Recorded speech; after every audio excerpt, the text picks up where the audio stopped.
Bienvenue dans Les Petites Histoires de Michel, un podcast dans lequel je raconte mon exploration de la cuisine japonaise. Cet art ultime de bien manger que j'ai à cœur de transmettre fait la synthèse entre mes pratiques d'artiste, de jardinière et de cuisinière. Il s'adresse aux amoureux du Japon, aux gourmets de tous bords et aux cuisiniers soucieux de préparer une cuisine saine, savoureuse, créative, qui nourrit aussi bien le corps que l'esprit. Vous y trouverez des récits de voyage et d'anecdotes qui ont fait sens dans mon parcours. J'y délivre également, au-delà des recettes, les principes qui sous-tendent la cuisine japonaise. Nous ferons des incursions dans le jardin, source d'émerveillement et d'abondance, et nous prêterons l'oreille à des personnes qui ont contribué à enrichir mon parcours dans l'oasis nippone que je me suis créée. Belle écoute à vous! Dans cet épisode des Petites Histoires de Michel, enregistré un dimanche calme à l'approche de l'équinoxe de printemps, je vous emmène au jardin. Aujourd'hui, je me suis réveillée tôt, ce qui est inhabituel. Je réactive le feu, il fait à peine 5 degrés à l'extérieur. Je déjeune, ce qui est inhabituel aussi. D'habitude, je ne mange que quand la faim se manifeste. Mais aujourd'hui, c'est dimanche. Le feu a pris. Maintenant, il fait trop chaud.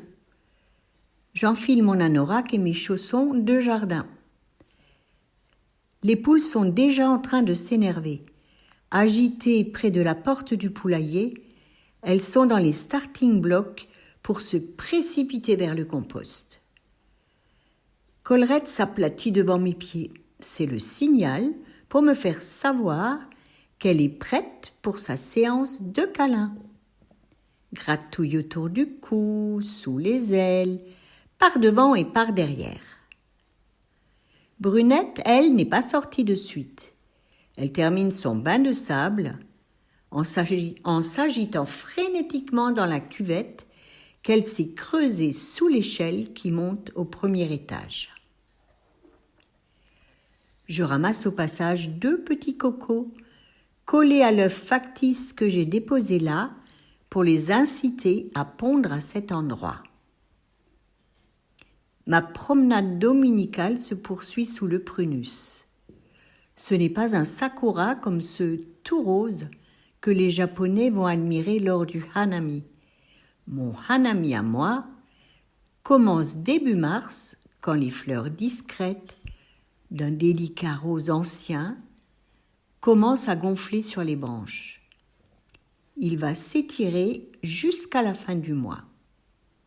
Là, debout sous l'arbre, je me laisse couvrir par la neige douce des pétales qui virevoltent un à un. Un petit coup de vent et c'est l'accélération de la chute. Je suis dans un tourbillon léger, duveteux, impalpable, féerique. Dans quelques jours, ce sera fini. Le bouquet lumineux rose et blanc va virer au vert pétant des feuilles naissantes, suivi par un vert plus soutenu, fortement teinté de pourpre. L'arbre devient alors une tache sombre dans l'alignement des feuillages du jardin d'ombre. Je poursuis ma visite matinale vers les bassins. Les carpes, sorties de leur cachette d'hiver, sont de plus en plus visibles. Elles sont stationnaires, encore ralenties par la température basse de l'eau.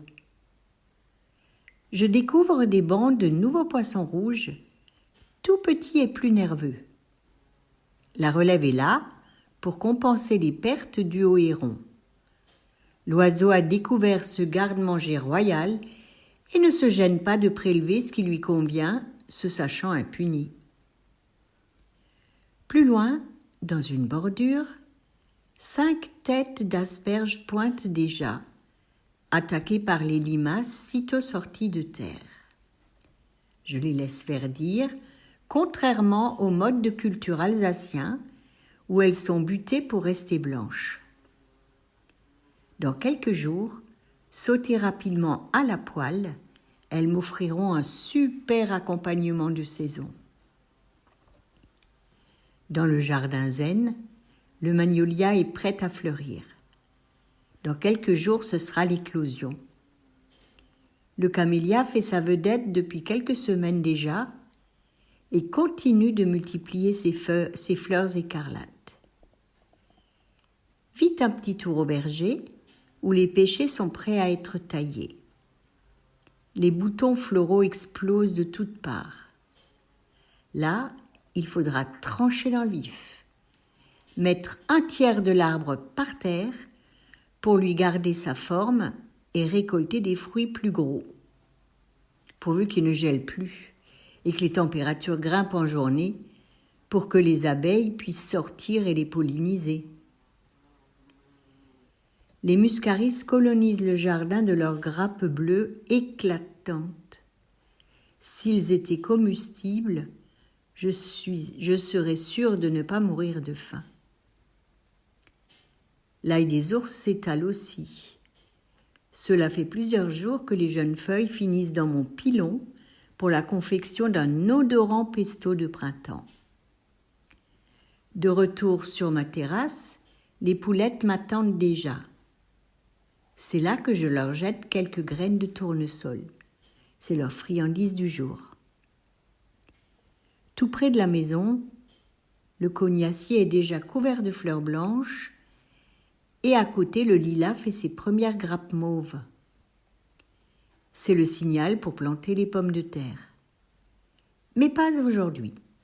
Aujourd'hui, c'est dimanche, le jour où l'on admire l'œuvre.